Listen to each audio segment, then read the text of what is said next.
Bienvenida, bienvenido a esta exploración. Hoy nos metemos de lleno en unos fragmentos que, se presentan como el relato personal de Memorias de una geisha. Exacto. Vamos a tratar estos textos como si fueran un testimonio directo, sumergiéndonos en la vida de Chiyo, que luego será Sayuri. Estamos en Japón, años 30, 40, Eso es. plena época Yudo. Y nos centramos en Gion, en Kioto, tal como lo pintan estos pasajes. La idea es desentrañar un poco las experiencias, las transformaciones de esta mujer a partir de lo que leemos aquí. Vale, vamos a ello. Empezamos por el principio, por esos orígenes, bastante duros que describe. Sí, yo creo que es fundamental empezar por ahí. Los textos nos pintan un cuadro muy, muy vivo de Yoroido, esa aldea de pescadores, la casita piripirí como la llama. Sí. La pobreza, la madre enferma, el padre ya mayor. Todo eso crea una atmósfera de precariedad tremenda desde el minuto uno. Totalmente. Y luego está ese detalle, ¿no?, del descubrimiento de las tumbas de la primera familia del padre. Y cómo describe la tristeza, casi como un peso físico. Es una base muy potente de vulnerabilidad la que se establece ahí. Sí, sienta las bases de una vida que parece marcada por la pérdida desde muy, muy temprano. Y justo ahí, en medio de esa dureza, aparece el señor Tanaka. Ajá. Que más allá de las anécdotas que cuenta el texto, ¿no? Lo del mercado, lo del estanque, lo que impacta de verdad es esa amabilidad que Chiyo no esperaba. Claro. Que la llame lista, que comparta su historia. Es como una luz, ¿no?, en medio de tanta oscuridad para ella, como vemos a Tanaka en estos escritos. Totalmente. Tanaka representa, en estos pasajes, un mundo radicalmente distinto. Es la posibilidad de escapar, casi una figura de salvación, podríamos decir. Sí. Su bondad, que vista hoy quizá la veríamos un poco paternalista, ¿no? Quizás. Pero para Chiyo es un catalizador brutal. Le planta esa semilla de esperanza. La idea de que, oye, otra vida es posible. Aunque claro. Es una esperanza de niña. Exacto, no entiende la complejidad de lo que se está gestando por detrás, ¿no? Esa transacción con Doña Fuguillas. Y esa transacción, al final, la lleva a Kioto, después de esa separación de Satsu, su hermana, que el texto describe como muy dolorosa. Durísima. Y la llegada a Gion es otro shock. La Okianita, el texto no la pinta como un hogar, para nada. Más bien como un cuartel, ¿no? Con unas reglas súper estrictas. ¿Qué nos dicen estos fragmentos sobre cómo era ese mundo por dentro? Nos lo pintan como un microcosmos. Muy cerrado, muy jerárquico. La okia es el centro de todo. Es la casa, pero también es la empresa, la estructura social, todo en uno. Exacto. Tienes a Mamita, la dueña, que la describe de forma muy peculiar, ¿no? Siempre con las cuentas. Sí, la pipa, los ojos amarillentos. Eso es. Luego la abuela, que es pura mezquindad y con ese miedo al fuego. La tía, que empieza amable, pero luego, se endurece. Ya. Y luego están las aprendizas, como Calabaza y la propia Chiyo. Y por encima, la figura dominante, Hatsumono, la geisha principal. Es un sistema donde cada una tiene su sitio y el estatus. El estatus lo es todo. Y Chiyo entra por lo más bajo, claro, como criada. Y casi inmediatamente choca con Hatsumono. El texto dice que es guapísima, pero también tela de cruel. Uf, sí. Esa rivalidad parece que va a marcar toda su primera etapa allí, ¿no? Absolutamente. Hatsumono se perfila desde el minuto cero como la gran antagonista. Su crueldad, tal como la narra el texto, parece una mezcla de celos, ¿no?, por la belleza que empieza a mostrar Chiyo. Sí. ¿Mono de mameja con la tinta? Brutal. No solo por el acto en sí, sino por lo que viene después. La paliza y, sobre todo, que le aumentan la deuda a Chiyo. La atan todavía más a ese sitio. Claro, es una forma de control. Y ahí aparece Mameja, por cierto. Muy brevemente, pero ya se intuye que va a ser importante. Sí, se la menciona. Y mientras tanto, la formación. El texto habla de clases de shamisen, de danza, pero también una disciplina, durísima. Con golpes, humillaciones. ¿Qué nos dice eso sobre cómo se hacía una geisha según esta narración? Pues nos muestra una transformación total, y a menudo bastante brutal. El entrenamiento que describe no es solo aprender artes, el hei, es moldear a la persona entera.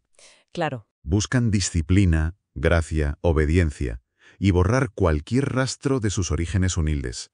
Es una construcción de identidad muy, muy exigente, y a veces, sí, un poco deshumanizante, la verdad. La presión debía ser enorme. Tanto que Chiyo intenta escapar con su hermana Satsu, que por lo visto ha acabado en un yoruya, un burdel. Sí, una situación terrible también la de Satsu. Pero el plan sale fatal, por culpa de Hatsumuno, que la acusa de robar. Y luego la caída del tejado, la paliza. Parece que ahí sí que se acaba toda esperanza para ella. Ese es un punto de inflexión, hacia la desesperación más absoluta, yo diría. El fracaso de la fuga. Y encima, la noticia que le llega poco después. La carta del señor Tanaka. Uf, la carta. La muerte de los padres. La huida definitiva de Satsu. Se queda sola. Completamente sola y rota. La imagen esa del jarrón hecho añicos que usa el texto es muy potente. Sí, lo es. Y lo de enterrar la mariposa simboliza esa ruptura total con su vida anterior. Parece que ya no hay salida, de verdad que no. Y justo ahí, en ese pozo, en esa oscuridad total, pasa algo que lo cambia todo. Ese encuentro, que parece casual, con el presidente, Iwamura Ken. Ajá. Es un detalle pequeño, ¿eh? El helado, el pañuelo. Pero el impacto en Chiyo, según cuenta, es gigantesco. De repente, ser geisha tiene otro sentido para ella. Aquí la narración da un giro fascinante, la verdad. Ese gesto de amabilidad que viene de una figura de poder, de elegancia, le devuelve la esperanza a Chiyo, pero la redirige por completo. Ya no es escapar. Exacto. Ya no busca huir de guión, ahora busca triunfar dentro de guión. ¿Para qué? Para poder algún día reencontrarse con él. Es un cambio psicológico fundamental. Cambia el objetivo. Totalmente. Ya no es la libertad, es el éxito. El éxito como medio para conseguir una conexión personal. Y ese nuevo objetivo es lo que la empuja a buscar la ayuda de Mameja, ¿no? La gran rival de Hatsumono. Y lo hace justo después de la muerte de la abuela, que parece un momento estratégico. Sí, la muerte de la abuela parece abrir una ventana de oportunidad. La negociación entre Mameja y Mamita es clave. ¿Cómo funcionaba eso de la hermana mayor? Y la apuesta que hacen. ¿Qué nos dice? El sistema de hermana mayor, la Wane-san, que describe el texto es crucial en ese mundo. La hermana mayor es tu mentora, tu guía, la que te introduce en sociedad. Básicamente, avala tu éxito. Es tu protectora, digamos, exacto.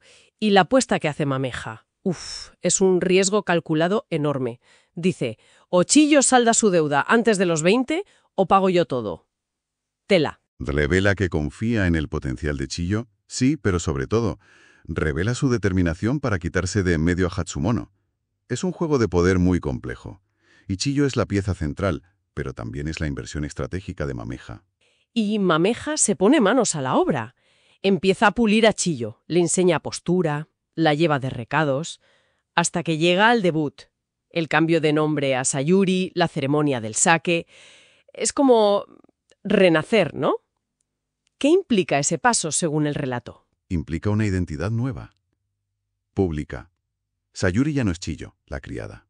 Ahora es una Minarayo, una aprendiz en observación. Y está bajo la tutela de una geisha importante. Tiene que aprender las reglas del juego. Exacto. Aprender a moverse en las casas de té, a conversar, a proyectar una imagen. Las primeras experiencias que narra el texto, la fiesta con el director, el incidente con el varón, aprender lo de lo ohana, la tarifa, muestran lo difícil que es navegar ese mundo. Y siempre con la sombra de Hatsumono ahí, claro. La rivalidad no para. Y aquí es donde la estrategia de Mameja se vuelve, muy sofisticada. Porque usa a Nobu, Toshikatsu, el socio del presidente, un hombre que el texto describe con unas cicatrices terribles, un brazo menos. Sí, una figura impactante. Y lo usa para aumentar el valor percibido de Sayuri. ¿Cómo funciona esa manipulación? Es complejo, ¿eh? Es una jugada maestra de manipulación psicológica, tal como lo describe el texto. Mameja le dice a Sayuri, tú finge fascinación por Nobu. ¿Por qué? Porque sabe que Hatsumo no se lo va a creer. Pensará que Sayuri tiene un pretendiente poderoso. Ah, claro. ¿Engañar a la rival? Exacto. El objetivo es doble. Por un lado, hacer creer a todo guión, y sobre todo a Hatsumono, que Sayuri tiene detrás a alguien influyente. Y por otro, quizá despertar un interés real en Nobu. ¿Quién sabe? Entiendo. Y Nobu, con esa lealtad que tiene al presidente y su propia, digamos, vulnerabilidad física, se convierte en una pieza clave, sin quererlo al principio, pero clave en el ascenso de Sayuri y en la caída de Hatsumono. Y todo esto nos lleva a uno de los puntos, más controvertidos y cruciales que describe el texto, el mizuaje. ¿Cómo lo presenta? Pues lo presenta sin muchos rodeos, la verdad, como un rito de paso que es fundamentalmente económico. El mizuaje, esa desfloración ritualizada del aprendiz, es la culminación de todo el proceso y la forma de saldar la deuda enorme que ha acumulado. O sea, la virginidad como activo. Totalmente. La virginidad de Sayuri se convierte en un activo de altísimo valor y se subasta al mejor postor. Todas las maniobras para conseguir un buen precio, la puja secreta del varón que organiza Mameja, la competencia con el doctor Cangrejo, todo subraya esa naturaleza transaccional. Hatsumono intenta sabotearlo, claro. Intenta decir que no es virgen. Sí, pero Mameja tiene un contraplan. La historia de la herida, el examen médico. Al final, el doctor Cangrejo gana la puja, por una suma récord para la época, según el texto. Y la descripción de la noche en sí es bastante fría, ¿no? Desagradable. Sí, el relato es muy crudo en esa parte. Enfatiza la perspectiva del doctor, casi como si fuera un coleccionista. Y la experiencia para Sayuri es distante, física y emocionalmente distante. Pero bueno. Pero funciona. Exacto. A pesar de lo desagradable, desde el punto de vista estratégico de Mameja es un éxito total. La deuda se salda, gana la apuesta y el estatus de Sayuri en guión se dispara. Tanto que Mamita decide adoptarla como hija y heredera. Y eso desplaza a Hatsumono y de paso a la pobre calabaza. Este es el golpe definitivo para Hatsumono, ¿verdad? Exacto. La adopción formal es el triunfo de Sayuri y Mameja. Y sella el destino de Hatsumono. Su caída, según lo cuenta el texto, es rápida y despiadada. Sí. Usan tácticas muy duras, recuperan su diario, la acusan de robo, insinúan que está mentalmente inestable, la humillación pública final. El texto muestra la dureza extrema de esa lucha por el poder en la Okia. Al final, Hatsumono desaparece de guión. Parece que Sayuri ha llegado a la cima, ha ganado. Pero entonces la historia, con mayúsculas, interviene. La Segunda Guerra Mundial. ¿Cómo le afecta eso según estos pasajes? La guerra lo para todo. Guión cierra. Sayuri, gracias a Nobu, que la protege de alguna manera... ¿Ah, Nobu sigue ahí? Sí, Nobu interviene y la envía a trabajar con unos fabricantes de kimonos. El texto lo llama la vida de cebolla. Vida de cebolla. Sí, dureza, trabajo manual, escasez. Pierde temporalmente su identidad de geisha, vuelve a una vida de pura supervivencia, que, en cierto modo, conecta con la precariedad de su infancia, ¿no? Claro, es como un círculo. Es un recordatorio de que su estatus, al final, es frágil. Depende de circunstancias externas. Y después de la guerra vuelve a guión. Un guión que ha cambiado, imagino. Y Nobu reaparece. Necesita su ayuda otra vez. Para entretener a un funcionario bastante desagradable, un tal Sato. Sí. Para conseguir financiación para la empresa del presidente. La lealtad, la deuda, con Nobu, siguen ahí, pesando mucho. La posguerra trae nuevos retos, claro. Las viejas lealtades, las obligaciones, todo resurge. Nobu sigue teniendo mucha influencia sobre Sayuri, y sus expectativas la vuelven a poner en situaciones complicadas, donde sus deseos personales quedan, otra vez, en segundo plano. Y todo esto explota, digamos, en ese viaje a las Islas Amami. Ahí Sayuri está en una encrucijada total. Nobu espera ser su dana, su protector. Sí, da por hecho que ella aceptará. Pero ella sigue enamorada del presidente. Mameja le dice, sé práctica. ¿Y qué hace Sayuri? Pues toma una decisión desesperada. Sí. Trama un plan, muy arriesgado. Quiere seducir al funcionario Sato y que Nobu la descubra. Vaya. ¿Para qué? Espera que eso la libere. Que Nobu, al verla con otro, renuncia a ella. Es una apuesta final, sí, nacida de la desesperación. Pone en juego su reputación, su futuro. Quizás subestima la complejidad de todo, ¿no? Las consecuencias. ¿Y las consecuencias son? Devastadoras. Porque pide ayuda a Calabaza para que Nobu la pille. Ajá. Pero Calabaza la traiciona. El texto revela ahí todo el resentimiento acumulado que tenía, desde que Sayuri fue adoptada y ella no. Sí, es un momento brutal. Y en lugar de llevar a Nobu, lleva al presidente. El plan se le vuelve en contra de la peor manera posible. Aquí es fascinante ver cómo todo lo anterior, Todas las rivalidades, las decisiones pasadas, se entrelazan. La traición de Calabaza no es algo impulsivo. Es la venganza, ¿no? Por años de rencor. Claro.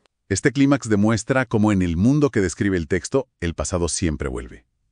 Siempre pasa factura. Y el fracaso del plan de Sayuri parece total. Definitivo. Parece el fin de sus esperanzas, de todo. Pero entonces, la narración nos guarda una última sorpresa, una gran revelación. En una reunión que había organizado Nobu, aparece el presidente en su lugar y confiesa. ¿Qué descubrimos ahí? Descubrimos la verdad oculta que, en realidad, ha movido los hilos durante años. A ver, Fue el presidente. Él, conmovido por aquel primer encuentro con Chillo, la niña, junto al arroyo, fue él quien le pidió a Mameja que la ayudara. no me digas. Fue él quien financió su formación. En secreto, había ocultado lo que sentía por lealtad a Nobu, su amigo. Claro, por lealtad a Nobu. Pero después del lío de Amaemi, Nobu, que entiende la situación, libera a Sayuri. Le dice que no le debe nada. Y entonces el presidente por fin se siente libre para expresar lo que siente. Es una resolución agridulce, ¿no? O sea, consigue lo que quería desde el principio, Sí, pero después de un camino larguísimo, lleno de sacrificios, de malentendidos, de acciones, moralmente ambiguas, como mínimo. totalmente agridulce. Cierra el círculo, sí. El que empezó con aquel encuentro junto al arroyo, pero subraya el coste personal enorme y los juegos complejos de lealtad, de poder, que definen las relaciones en este relato. La amistad entre Nobu y el presidente al final es clave para este desenlace. Y el final nos lleva lejos de Gyun. Sayuri se convierte en la amante del presidente, se va a Nueva York, abre una casa de té. El texto hasta deja caer la posibilidad de un hijo. Es como la transformación final, ¿no? Sí, es el cierre de un ciclo vital extraordinario, según esta narración. De la niña pobre de Yorohiro a la geisha más famosa de Gion, y finalmente a una mujer que rehace su vida en otro continente, que encuentra una forma de paz, de realización, junto al hombre que sin ella saberlo, marcó su destino desde el principio. Recapitulando un poco, estos fragmentos nos han llevado por un viaje súper intenso. Desde la vulnerabilidad más extrema, pasando por navegar un mundo cerradísimo, muy competitivo, hasta una resolución compleja.